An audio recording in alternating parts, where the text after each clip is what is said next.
परमपिता परमेश्वर की स्तुति और धन्यवाद हो।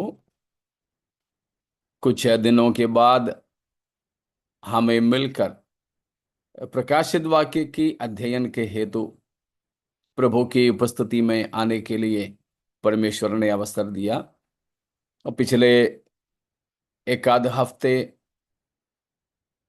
साल के अंतिम दिनों होने की वजह से हम लोग सब अपने अपने कलीसियाओं की संगतियों में व्यस्त रहें। और इस नया साल में पहला दिन, ये प्रकाशित वाक्य की अध्ययन के हेतु पहला दिन हमें मिलकर प्रभु की सम्मुख आने का अवसर मिला है। आप सबको नया साल का शुभकामनाएं पेश करता हूं, साथ ही साथ जय मसीह की भी। हम लोग मिलकर प्रकाशित वाक्य 17वें अध्याय की ओर जाएंगे। शायद आपको याद होंगे हम लोग कहाँ रुके थे, है ना। मैं आप किसी को देख नहीं पा रहा हूं, तो भी मैं सोचता हूं कि सब लोग हैं। सविता सिस्टर को ही मैं देख पा रहा हूं। हाँ, हैं सभी लोग हैं। सभी लोग हैं। इसीलिए मैं जबरदस्ती नहीं करता, मैं आप लोगों को जानता हूं इसीलिए। हम लोग प्रकाशित वाक्य 17वें अध्याय को मनन कर रहे थे। उसमें हमने देखा, वैसे 16वें अध्याय के साथ परमेश्वर के जो क्रोध की कटोरे उंडेले जाना खत्म हो गया, या परमेश्वर पृथ्वी के लोगों को, विशेषकर झूठा मसीह और उसकी सिंहासन और उसके राज्य को अंतिम दंड देकर 16वां अध्याय में पूरा हो गया है। ये उसके बाद होने वाली बात नहीं है 17 और 18 अध्यायों में, लेकिन उतना खास होने की वजह से उसको उठा करके बताया है। जैसे स्कूल में भी पढ़ने वाले बच्चों को मालूम है, दुनिया का मानचित्र, वर्ल्ड मैप दिखाते हैं। दुनिया का पूरा मानचित्र, उसमें तो कुछ कुछ बिल्कुल इत्तू उत्तू सा दिखता है, लेकिन उसमें से फिर एशिया, आसिया को उठाकर अलग रख के दिखाते हैं। उनमें से फिर इंडिया को बिल्कुल उठा के अलग कर देते हैं। उसके बाद जिस राज्य में हम हैं, मान लीजिए फिलहाल मैं तो मुंबई में हूं, तो मुंबई की बात करूं, महाराष्ट्र को उठा के बड़ा सा दिखाएंगे। फिर महाराष्ट्र में से मुंबई को अलग करके बड़ा दिखा देगा। फिर जिस गली में या जिस मोहल्ले में मैं रहता हूं, उसको अलग से। ठीक वैसा ही एक बात है प्रकाशित वाक्य की किताब के अंदर। पहले तो आम बातें बताया, उसमें से कुछ कुछ बातों को उठा उठा करके फिर बताया है। तो 16वां अध्याय तक परमेश्वर की विपत्ति खत्म हो गया है। इसलिए था हम 15 की शुरुआत में पढ़े थे कि पृथ्वी पर रहने वालों पर परमेश्वर के अंतिम क्रोध से भरे कटोरों को लिए हुए स्वर्गदूत खड़े हैं। अंतिम विपत्ति है वो 16वां अध्याय में खत्म हो गया। लेकिन उससे पहले घटी हुई है ये 17वें अध्याय की घटनाएं, लेकिन उसको विशेष कर उठा करके हमें अलग से बताया है। समझ में आ रहे होंगे ना। उसमें से अलग करके जो बताया, वो हमने पाया कि एक झूठी धर्म व्यवस्था के न्याय है। परमेश्वर झूठी विश्व धर्म की व्यवस्था को तहस नहस करते हैं। उसके लिए परमेश्वर झूठा मसीह को और उसकी शासन को ही इस्तेमाल करता है। वो है, हमने 17वां अध्याय में देखा, डिस्ट्रक्शन और कंडेमनेशन और पनिशमेंट और judgment of God upon world religious system, या the world religious Babylon. Babylon का जो है धर्म व्यवस्था को नष्ट कर रहा है परमेश्वर। उसमें कौन से आयत तक हम पहुंचे थे, कुछ याद है?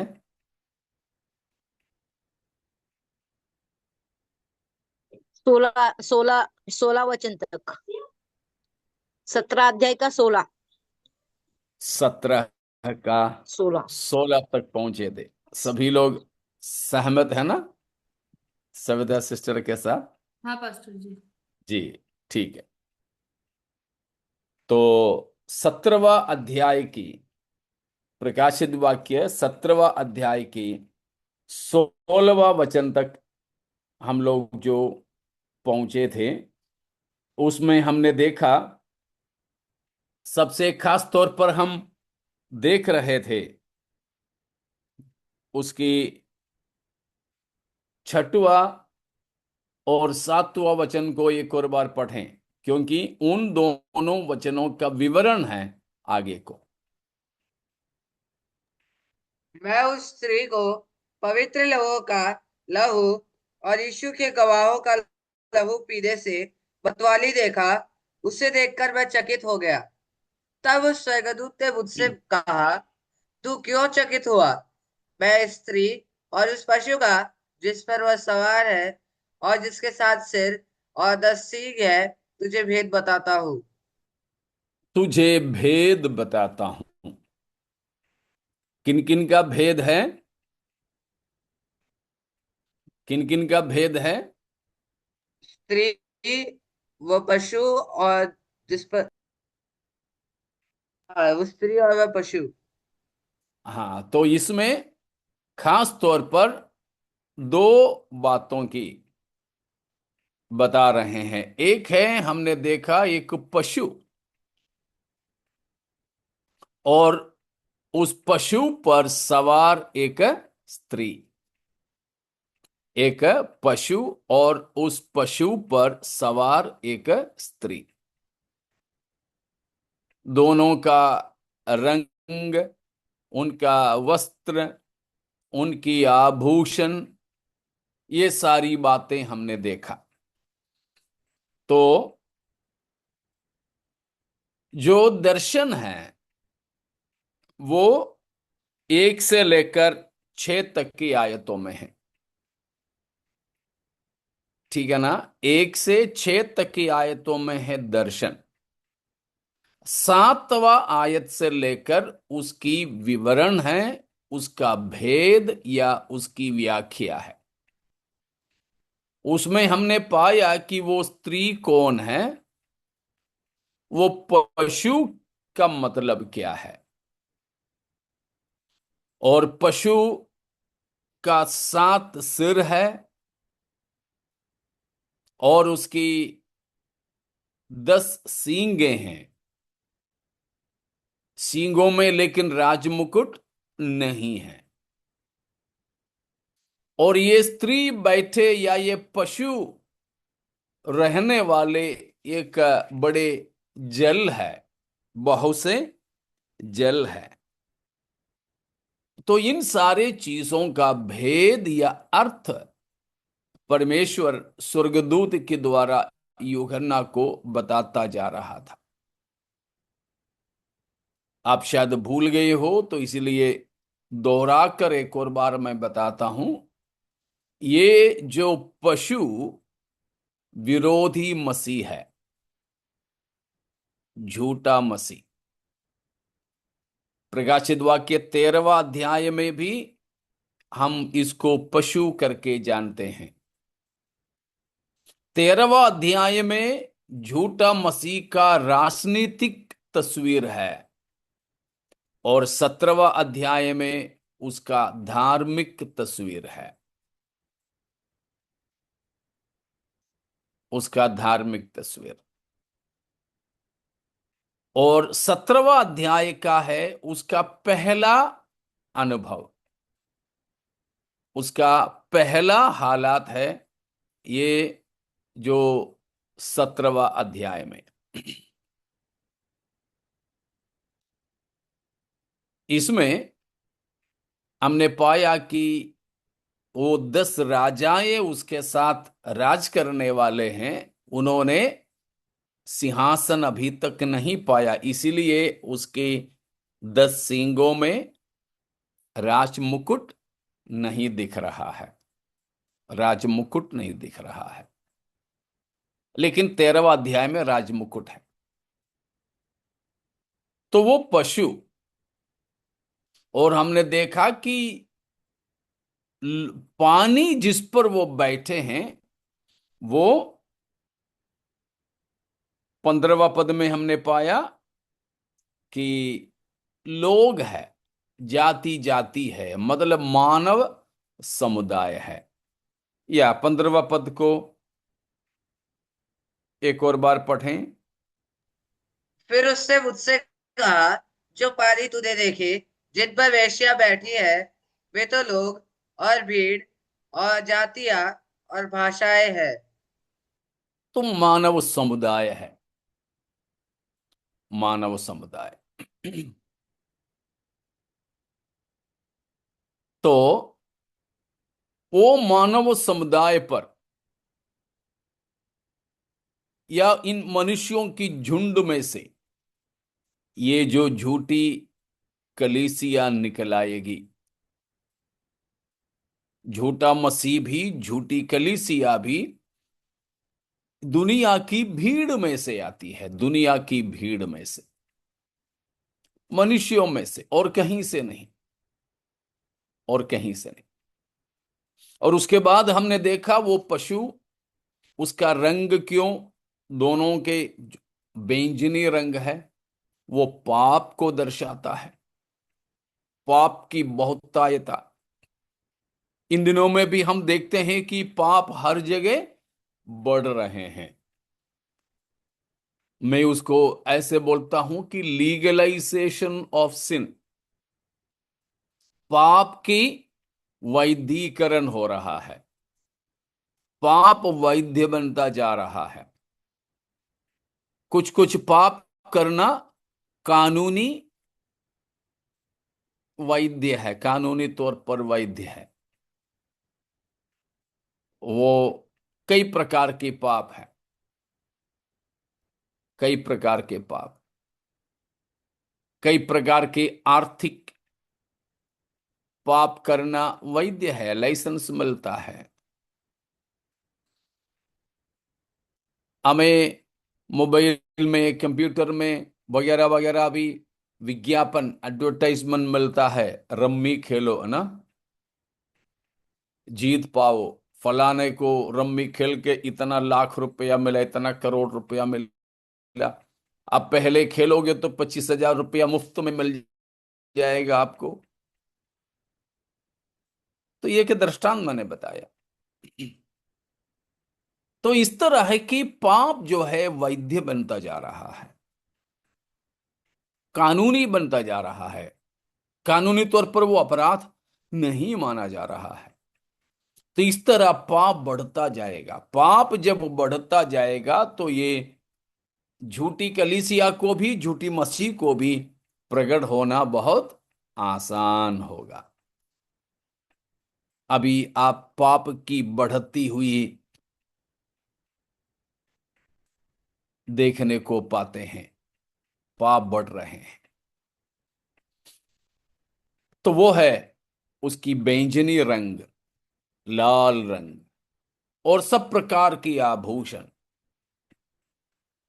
पाप शैतान, दुनिया हर एक प्रकार के आभूषणों से खुद को सजाते हैं, लेकिन मसीह की कलीसिया को उस तरह कोई भी बाहरी प्रकार के आभूषण, गहने, श्रृंगार कुछ भी नहीं।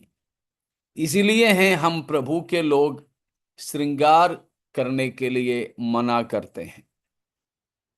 यहां तक गहने पहनना भी हमारे लिए ठीक इसलिए नहीं है कि वो कुछ भी प्रभु की ओर से नहीं है। हम लोग पहले बोलते थे, क्यों कोई बच्चा पैदा होता है, ये लड़का है कि लड़की है पहचानने के लिए क्या सिर पे चिमनी होता है? चिमनी दे करके हाँ ये लड़का है। बीड़ी पीने के लिए धुआं छोड़ने की चिमनी होता ना सिर पे, ये देख करके किसी लड़के की पहचान करते हैं? नहीं। क्यों को लड़की की पहचान करते हैं कि कान में छेद है, नाक में छेद है, ये देख करके? नहीं। मतलब ये कुछ भी परमेश्वर जन्म से हमें देने वाली बातें नहीं है। ये सब हम नकली तौर पर करने वाले। तो इस तरह की किसी भी श्रृंगार, आभूषण, पहनावे, ये सब कुछ हमने यहां पर देखा कि झूठा मसीह की पत्नी शैतान की कलीसिया में दिखाई पड़ता है, प्रभु की कलीसिया में नहीं। उसको हमने 19वां अध्याय में जाकर के देखा था कि मसीह की कलीसिया वो क्या पहनी हुई है? और चमकदार वही वही बलबल। हाँ, श्वेत, चमकदार, महीन मखमल की कपड़ा, श्वेत वस्त्र, और कोई आभूषण उसको नहीं है। प्रभु ने हमें अपनी महिमा से भरा है, तो हमें बस वही चाहिए। दुनिया के सामने खुद को बड़ा और सुंदर दिखाने की कोई जरूरत नहीं है। हमें परमेश्वर ने दिया हुआ सुंदरता से हमें संतुष्ट रहना है। हमें उतना ही काफी है। तो यहां पर हम पाते हैं कि झूठा मसीह और झूठी कलीसिया संसार के सब प्रकार के अशुद्ध और अपवित्र आभूषणों से खुद को सजाए हैं। उसके बाद वहां से चलते हुए जब हमने देखा कि ये पशु के 7 सिर है, उसका 2 मतलब हमने देखा। पहला मतलब उसका 9वां आयत में देखे थे, 7 पहाड़ है। या 9वां पद एक और बार पढ़ेंगे।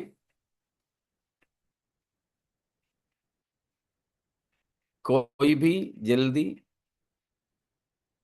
उस बुद्धि के लिए जिसमें ज्ञान है, यही अवसर है। वे सातों सिर 7 पहाड़ हैं जिन पर वह स्त्री बैठी है। 7 पहाड़, तो ये 7 पहाड़ों में बसी हुई नगर के बारे में बताया। वो हमने पाया रोम नगरी है।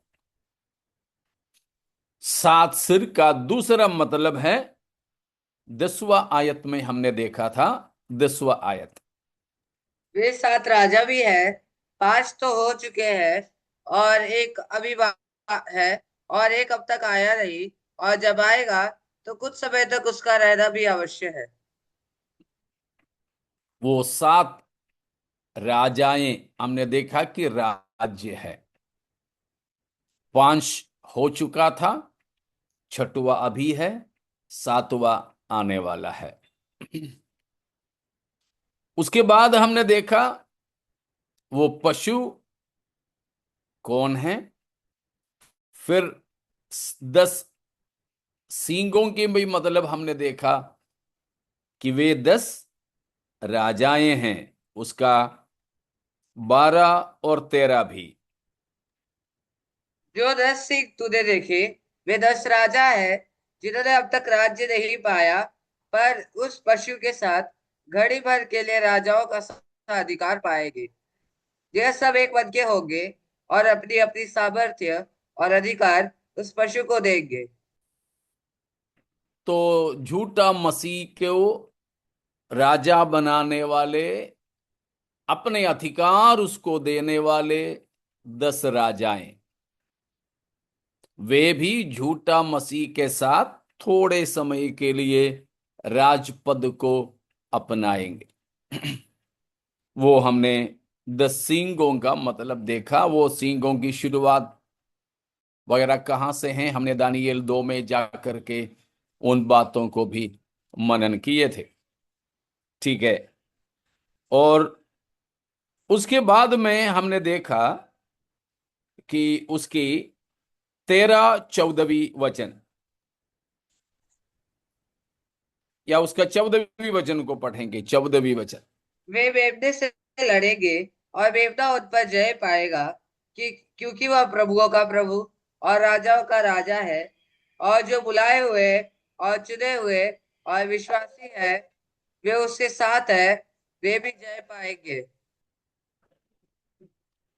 ये झूठा मसीह और उसके साथ की राजाएं किससे लड़ेंगे? मेमने से। मेमना हम मालूम जानते हैं कौन है? यीशु मसीह। कब लड़ेंगे यीशु मसीह से? वे कब लड़ सकेंगे?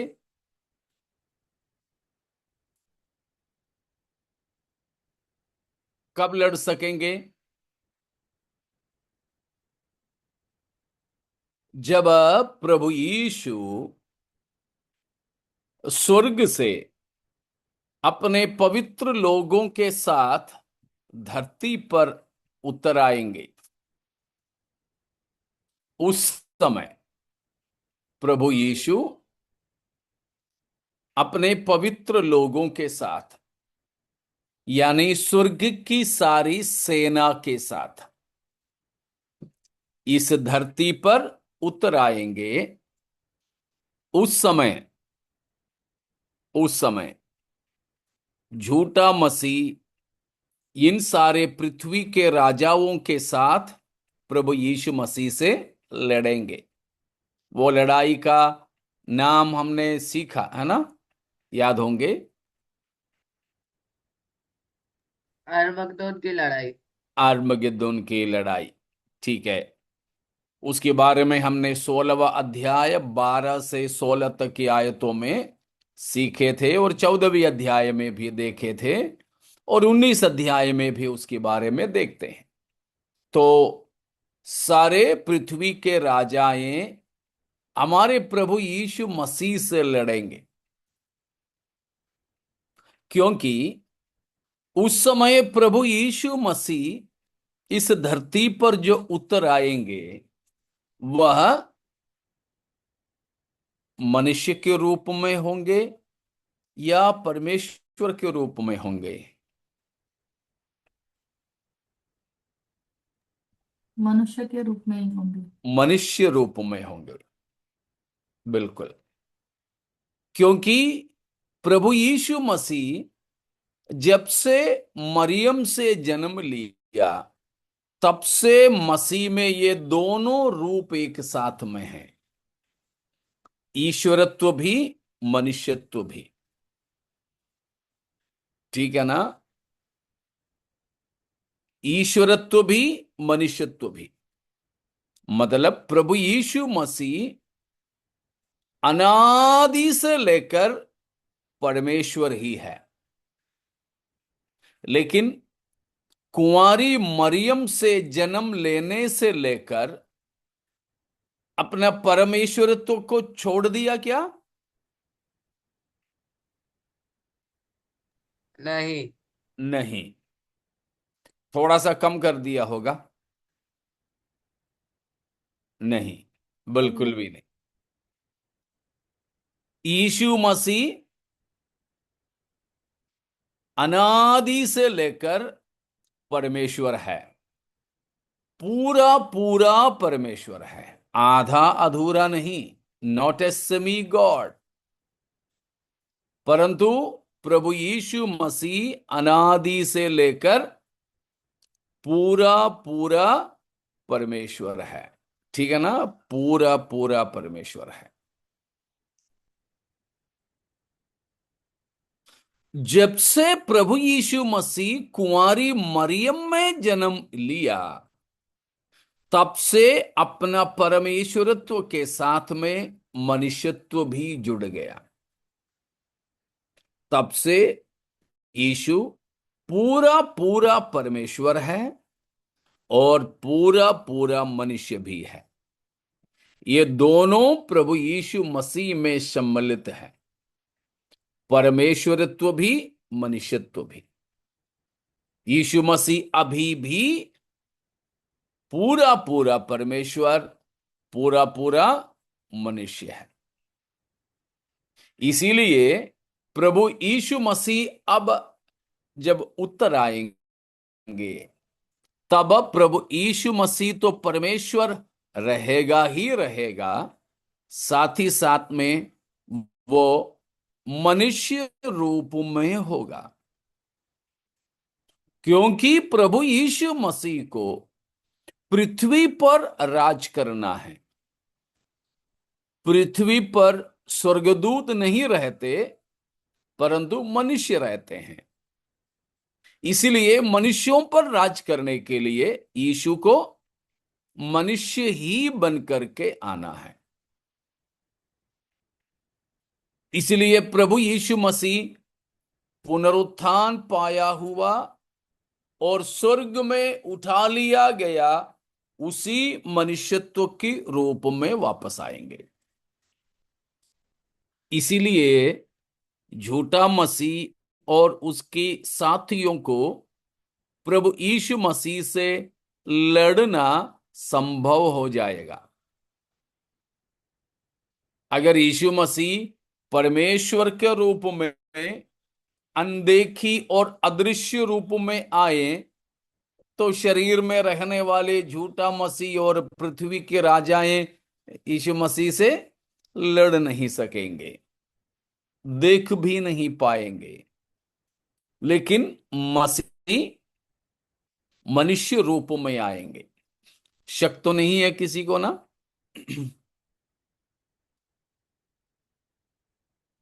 को शक है तो पूछ लीजिएगा, क्योंकि काफी लोग ये चीज सोचे तक नहीं कि यीशु मसीह को अभी भी मनुष्य रूप या मनुष्यत्व का देह है करके।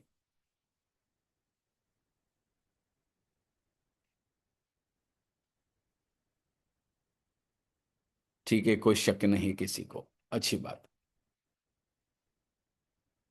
फिर भी मैं एक और चीज बताता हूं। यीशु मसीह शरीर में प्रकट हुआ, कल भी हमने देखा, देहधारी वचन। और आखिरी में हम ये देख करके समाप्त किए थे रोमियो 8:3 के अनुसार कि प्रभु यीशु मसीह पापमय शरीर की समानता में आया। यीशु मसीह पापमय शरीर की समानता में आया और अपना देह पर यीशु मसीह हमारे पापों को उठा लिया। पहला पतरस 2:24। और उसी शरीर में पिता ने हम सबके पापों का दंड यीशु मसीह पर दिया। फिर से रोमियो 8:3। तो प्रभु यीशु मसीह जगत में जब आया था, हमारे जैसा वास्तविक शरीर था। ऐसे नहीं कि ऐसे दिखाई पड़ा हो, नहीं। यीशु मसीह मनुष्य की तरह दिखाई ही पड़ा नहीं है। यीशु मसीह को वास्तविक शरीर था, मानव शरीर था। मेरे और आपके जैसे ही प्रभु यीशु मसीह भी लगभग 280 290 दिनों तक कुंवारी मरियम की पेट में पला था। मेरे और आपके जैसा ही प्रभु यीशु मसीह धरती पर पैदा हुआ था। हमारे तरह ही प्रभु यीशु मसीह शिशु से बढ़ते बढ़ते जवानी तक पहुंचा। दिखाई नहीं पड़ा यीशु मनुष्य के तौर पर, परंतु वास्तव में यीशु मसीह का एक मानव शरीर था। इसीलिए यूहन्ना अपना पहले पत्री पहला अध्याय की शुरुआती वचनों में बताया है, कल भी हम पढ़े थे, फिर भी एक और बार पढ़ लीजिएगा। पहला यूहन्ना 1:1। उस जीवन के वचन के विषय में जो आदि से था, जिसे आपने सुना और जिससे जिसे हमने सुना जिसे अपनी आंखों से देखा, हमने अपने आंखों से उस जीवित वचन को देखा। वरन जिसे हमने ध्यान से देखा देखा और ही, दिखाई पड़ा ही नहीं, परंतु हमने ध्यान से उसको देखा कि ये पक्का, हाँ सच में है करके ध्यान से देखा। फिर और और हाथों से छुआ। केवल हमने देखा ही नहीं, छू करके भी देखा। देखा, पौल यूहन्ना बता रहा है यीशु मसीह का एक वास्तविक शरीर था। ऐसा नहीं कि दिखाई पड़ा हो, नहीं, हमने छू के देखा। कई चीज, अभी अपन किसी किसी का वीडियो चालू है, आप लोग हमें दिखाई दे रहे हैं, मैं तो आप सबको दिखाई पड़ रहा हूं ना। आप मुझे जरा छू करके देखो, नहीं होगा, छूना नहीं होगा।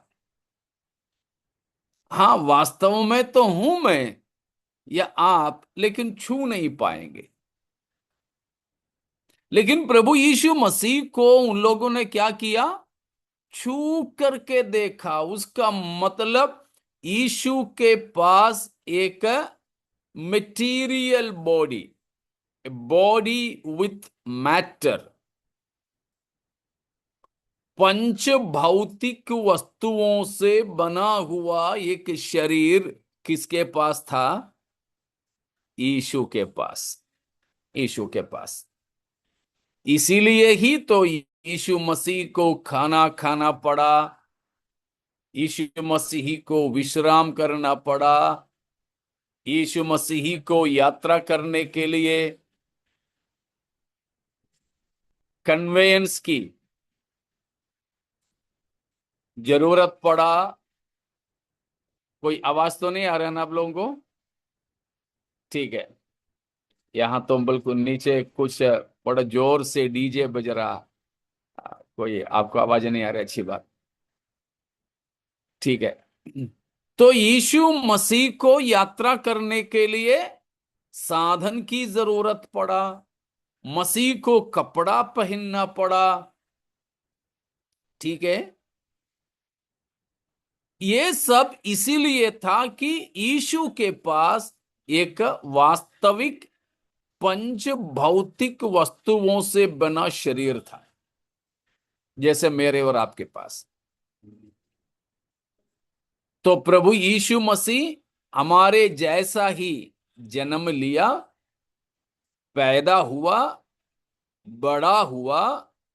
मसीह के पास एक शरीर था जिसको प्रेरितों ने बात करते हुए सुना, चलते फिरते हुए देखा, देखने पर और ध्यान से देखा, फिर भी विश्वास नहीं हुआ तो छू के देखा, हाँ सच में है।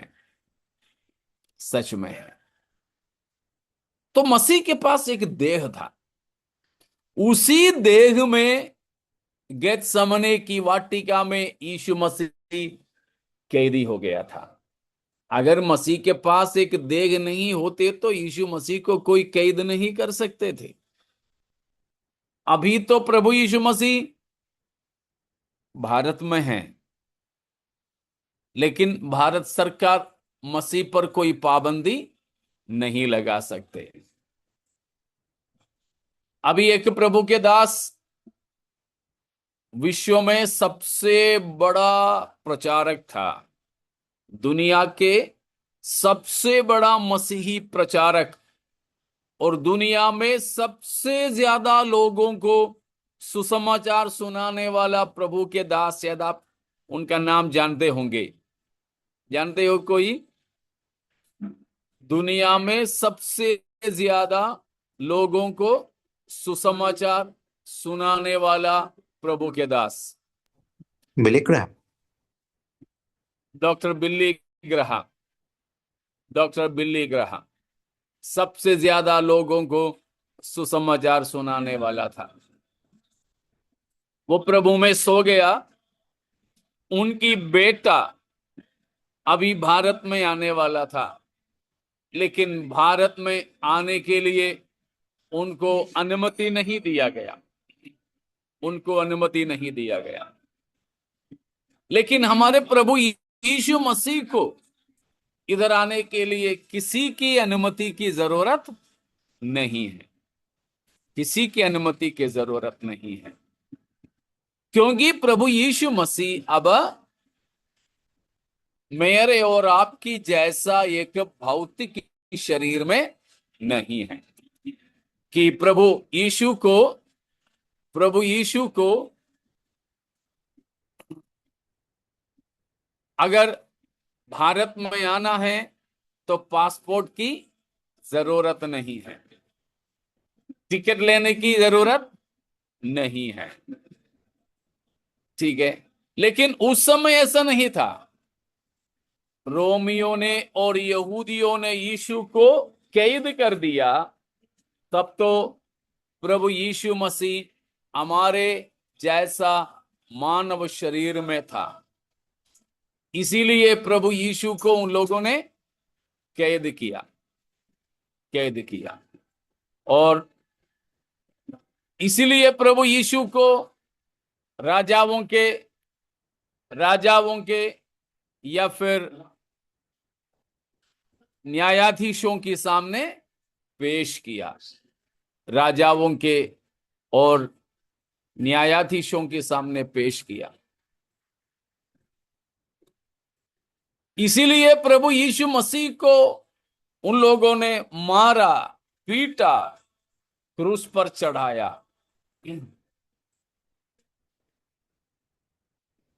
मुस्लिम लोग ये बताते हैं कि यीशु को जब यहूदियों ने पकड़ा तो खुदा ने यीशु को ऊपर उठा लिया और यीशु की जैसा कोई डम्मी को, यीशु की जैसा दिखने वाला दूसरा